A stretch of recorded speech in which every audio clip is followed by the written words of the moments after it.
Bum,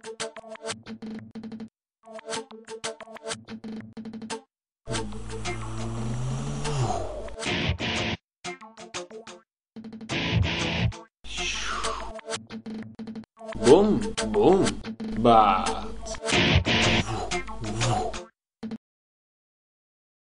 Vítáme vás tady v Ústavu pro mentálně postižené. Tohle je Marek z Velebil, dal si svoje první pivko, 3 loky. A je tak na kaši, že mu je 20 let a hraje si tady s autíčkem. Jo, já jsem si s ním hrál před rokem. Ono má vyklápět, počkej. Vyklápět si střechu! Vyklápět si střechu, ježišmarja, pomoc, zachraňte mě, neudržím se, vyklápět si střecha. Ty jo, tak nemá debata. Máme děti v celku. Jo, to bude nebo. A teď jsem nasranej. Teď jsem fakt nasranej, jako nerozbil vyklápěcí střechu, ty vole. Vole, neřvi, nebo tě vychovatelka tě dá, vole, spát, vole, a nebudeš mít pohádku, vole, nebudeš mít pohádku, ty říkám. Brm, brm, brm, brm. Tomu říkám halus. Tomu říkám být ulítlej na prdel. Teda na autíčka jsem chtěl říct. Miluju vejfuky, jako. Ještě když jsou mastný.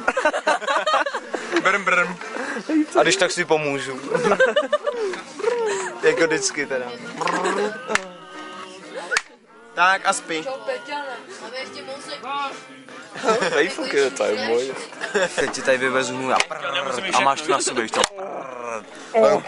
Vyklápecí, no jo, fakt je vyklápecí. To je masakr, víš jak. Já jsem na to nepřišel, ty. To je ostrý. A to je 20, jo. Emo rozdělá tam díčka. Já jsem Albert Einstein. Počkej, koukej na... Jsem na to pyšný. Ale to by... Vejfuk, no jo, už tam blíže vejfuk. Má je průhledný, ty. Ale to jsem ještě nedělal, jako vejfuk. Zarazíme, autíčko drží. Autíčko Ale nemá ještě třeba jako vyklápecí korbu? No to nemá. Jo, má. No to nemá. Má, koukej. No to nemá. A jsem posadí panáčky. Kde jsou ty panáčci, jako co tak tady? Tady je jeden panáček. Jsou moji panáčci. To je jeden Moji panáček. panáčci. To je jeden panáček. Nech toho nebojte, jsem vychovatelka musí.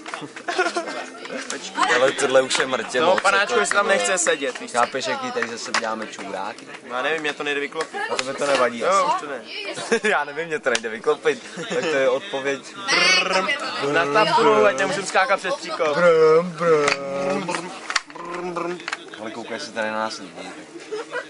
Lidi nebo děti? Zahoď to auto. Monča se na nás kouká. Zahoď to Ale auto. chlápek, podívej, on má rozbitek síť. Je, jsem uloupla hlava. Ale.